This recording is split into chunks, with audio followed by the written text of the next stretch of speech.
Welcome to Startup Health TV. This is where we celebrate the entrepreneurs and innovators who are transforming health. I'm Logan Plaster. I'm here with my guest, Jeff Stewart from the GPO Fund, and I want to hear all about it. Jeff, thanks for being here in the studio. Thank you for having me. All right, what is GPO all about? So our background is as founders, and we felt that there was a gap in the funding market in the growth stage here in the US. So we specifically started a fund to support great founders around the idea that there's an opportunity to help accelerate international expansion. Okay. And that includes access to international capital. So we're very focused on making sure that the companies we invest in have the option to go public outside the US as well as here, which opens up a whole new range of financing opportunities for them. Fascinating. What does growth stage mean for you? So for us, growth stage is sort of the $100 to $500 million valuation range. Mm-hmm. These are companies that at this point have product market fit. They're still growing. They're growing very quickly, but they're still figuring some things out. But the clients like the product. The clients are coming back. Yeah. And you can see that part of the business has been de-risked. Now it's about accelerating growth and getting more scale.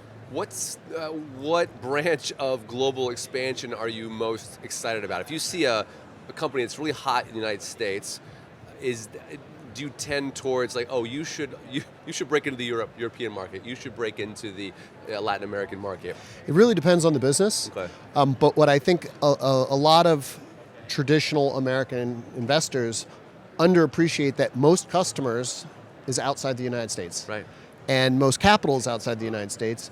And there's a patchwork of regulatory frameworks outside the United States that in health tech, there are opportunities to move much faster, start saving lives sooner, and that excites us. So certainly in health tech, regulation is also a consideration when looking at other countries. Give me an example of somewhere where you might be able to move faster, start saving lives, test out your hypothesis. Well, we were in Abu Dhabi a couple weeks ago, and the regulators said we can meet with one of your companies on Tuesday, but if you need to change the rules, it wouldn't be till next week. So that's a very different regulatory framework than what we're used to here in the US, where it's a massive capital investment to navigate certain elements of the regulatory framework, where you can be literally saving lives months and years earlier. Generally speaking, do you see the Middle East as a place of great opportunity for health tech to grow and expand? Well, I think the entire world is a great opportunity. And I think that the best entrepreneurs aren't just thinking about the customers who they grew up with, and they're really, or they're not just stumbling into a new country because the phone rang. Right. They're from the point of incorporation, they're thinking, even before they start the business, they're thinking, where else is this applicable? Mm. And what you find, what we found is that you can move faster. Yeah. And to us, speed is important. We want to start improving lives as quickly as possible, but also generating revenue. Yeah. Just last week, I talked to two founders who were trying to break into the U.S. market. So a different conversation. One from South Africa, one from the United Kingdom. But what I found interesting about it was thinking about the way they were bringing the strengths of their system and their culture to the U.S. and we were getting this melting pot and this leapfrog effect where we're benefiting globally from this collaboration. And I wonder how you've seen that with your companies. Yeah, very, very much so. I think what we've seen as operators is different areas discover things sooner.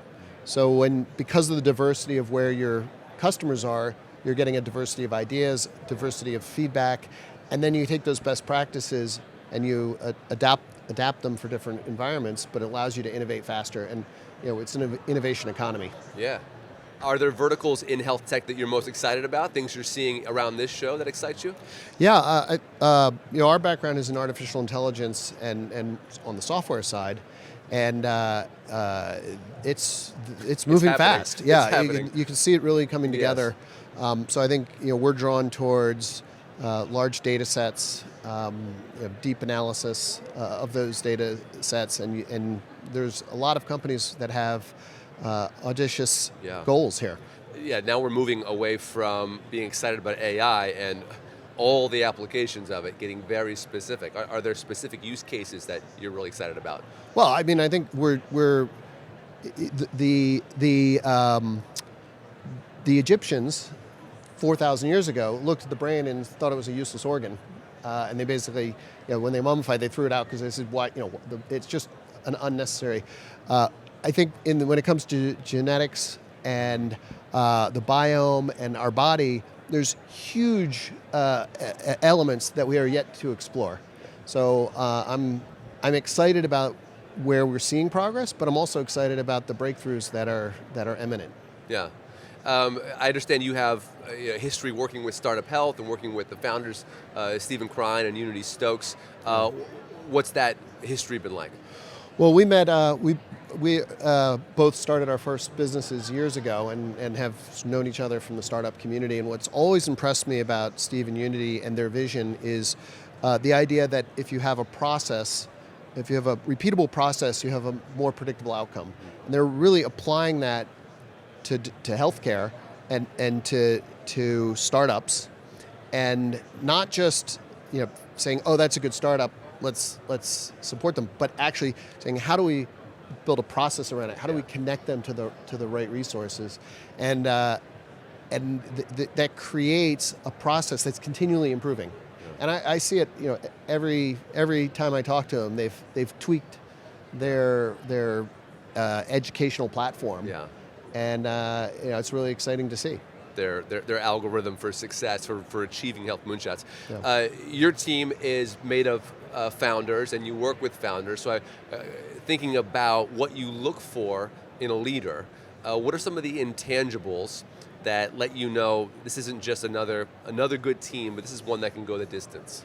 Yeah, well, the StartUpHealth talks about batteries included, and we're big believers in that. There's certain founders who are just, they're borderline delusional. Yeah. Right? They really want to do something big and important, and they're thinking long term, and they understand the importance of the team, but they also understand the importance of the details as well as the importance of the big picture. So it's that borderline. It's a big deal. Yeah, no, it is, because it's you have to have that vision. Yeah. And especially with technology changes so quickly that you can't optimize to success. You have to see how the technologies evolve and incorporate that into your strategy and into your culture, and before it becomes apparent. Yeah.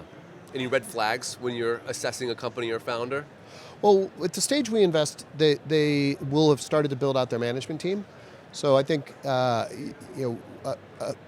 consistent thing we see in the best founders is they've brought on people who are even more amazing than they are at certain elements of their business. And I think that a lot of companies never get beyond a certain size because the founder feels they have to be involved in everything, or they feel threatened by bringing on people who are more talented in many ways. So we like to see a commitment to building a great team that rallies around the founder's vision. Back to that idea of the borderline, you have to have humility, and yet there's also this sort of audaciousness. You can't be so humble that you're not shooting for the moon.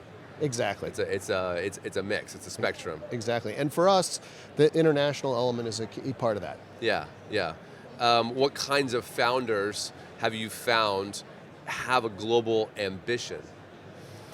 I think what kinds of founders? I think it comes from everywhere. Yeah. I don't know that you can predict. Yeah. But when you see it, you know that they're going to run through walls to make things happen. Yeah, and not just for, like you said, not just for the community that they grew up with, not just for their neighbors, but this understanding that it's a big world out there. Yeah. The majority of people are not in my city, state, country. Yeah. They don't even speak English. They're out in the world. There's a curiosity. Yeah. And I think it's very hard to build something truly innovative if you don't have that curiosity. Yeah. I think what I hear you saying is that curiosity, which is essential in entrepreneurship, is even more essential to a company that's going to think globally. Yep, absolutely. Yeah, awesome. Absolutely. Jeff, thanks for taking time with me in the studio. Exciting to see what you're building with GPO Fund, and I love that you are building a way for companies to have impact outside our borders, but also bring that diversity of thought back to the United States, shared learnings. It's a beautiful thing. Thank you very much. Thanks, Jeff. Great.